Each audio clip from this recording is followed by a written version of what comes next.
नमस्कार दोस्तों, आज की कहानी है माँ का तराजू। माँ, आज एक बात साफ साफ पूछनी है। बहू की आवाज में आज डर नहीं था, सिर्फ थकान थी। सास ने बिना पलटे कहा, पूछ ले बहू, लेकिन ज्यादा बहस नहीं चाहिए। बहू ने रसोई के कोने में रखे नए बक्से की तरफ इशारा किया। ये जो आज ननिहाल से सामान आया है, क्या ये भी दीदी के घर जाएगा? सास चुप हो गई। कुछ सेकंड की चुप्पी बहू के दिल पर हथौड़े की तरह पड़ी। वही चुप्पी उसका जवाब थी। माँ, बहू ने फिर से पूछा। सास ने सख्त लहजे में कहा, हाँ जाएगा, लेकिन बेटी के घर में कमी नहीं होनी चाहिए। उसी वक्त अंदर के कमरे से बेटी निकल आई। और भाभी, आपको बार बार यही बात क्यों खटकती है? माँ का सामान है, वो जहाँ चाहें दे। बहू मुस्कुराई, लेकिन उस मुस्कान में दर्द छुपा था। दीदी, बात सामान की नहीं है, बात बराबरी की है। बेटी ने व्यंग्य किया। बराबरी? तुम बहू हो, बेटी नहीं। बस यही शब्द थे जिनसे आग लगा दी। बहू की आंखें भर आई। तो क्या बहू होने का मतलब पराया होना है? सास ने झुंझलाकर कहा, ड्रामा मत करो, बेटी और माँ का रिश्ता समझो। बहू ने गहरी सांस ली। माँ, मैं समझती हूँ, लेकिन क्या आपने कभी मुझे समझने की कोशिश की? घर में सन्नाटा छा गया।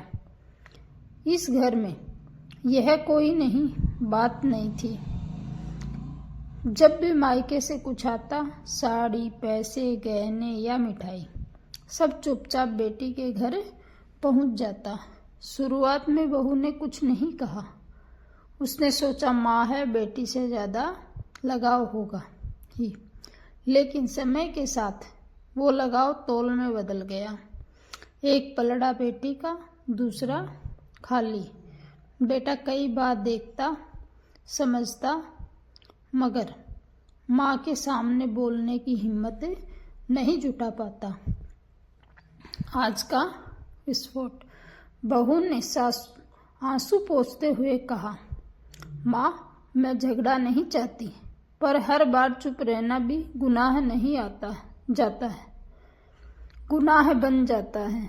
बेटी तेज में बोली, जो तो मत रहो यहाँ। किसने रोका? ये शब्द सास के मुंह से नहीं निकले थे, लेकिन चुप्पी ने उनका साथ दिया। बहू ने वही कहा जो दिल में कब से जमा था। अगर यही सोच है तो बेहतर है हम अलग हो जाएं। बेटा घबरा गया। ये क्या बोल रही हो? बहू शांत थी। मैं अपमान के साथ नहीं जी सकती। सास ने पहली बार तेज आवाज में कहा, घर तोड़ने की धमकी दे रही है। बहू ने सिर झुका लिया। नहीं माँ, मैं टूट चुकी हूँ। उस रात घर में कोई सो नहीं पाया। सास चारपाई पर करवटें बदलती रही। उसे अपनी बेटी का बचपन याद आया। कैसे वो बीमार पड़ती तो सासू माँ सारी रात जागती थी। फिर उसे बहू का चेहरा याद आया, जो शादी के बाद सब कुछ छोड़कर इस घर आई थी। क्या मैंने सच में गलत किया? पहली बार ये सवाल उसके मन में उठा। सुबह सास ने बेटी को बुलाया। बेटी, कल जो हुआ उस पर बातें करनी है। बेटी ने हैरानी से देखा। माँ, आप मेरी तरफ नहीं हो? सास की आवाज भारी थी। मैं माँ हूँ, और शायद इसी वजह से गलती कर बैठी। बेटी बोली, लेकिन माँ, वो बहू है। सास ने गहरी सांस ली। और वो भी किसी की बेटी है। बेटी चुप हो गई। सास बहू के कमरे में गई। बहू ने नजर उठाई। आंखें सूजी हुई थी। मुझे माफ़ कर दे। सास की आवाज़ कांप रही थी। मैंने माँ होने के फ़र्ज में इंसाफ भूल गई। बहू की आंखों से आंसू बह निकले। माँ, मुझे अलग नहीं होना था, मुझे बस अपनाया जाना था। सास ने बहू को गले लगा लिया। अब से जो भी आएगा बराबर बटेगा, बेटी और बहू में फ़र्क नहीं होगा। उस दिन के बाद घर बदलने लगा।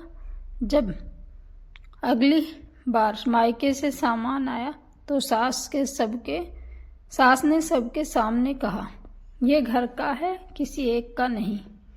बेटी ने भी सिर झुका लिया। उसे एहसास हो गया कि माँ का प्यार बांटने से कम नहीं होता। धन्यवाद।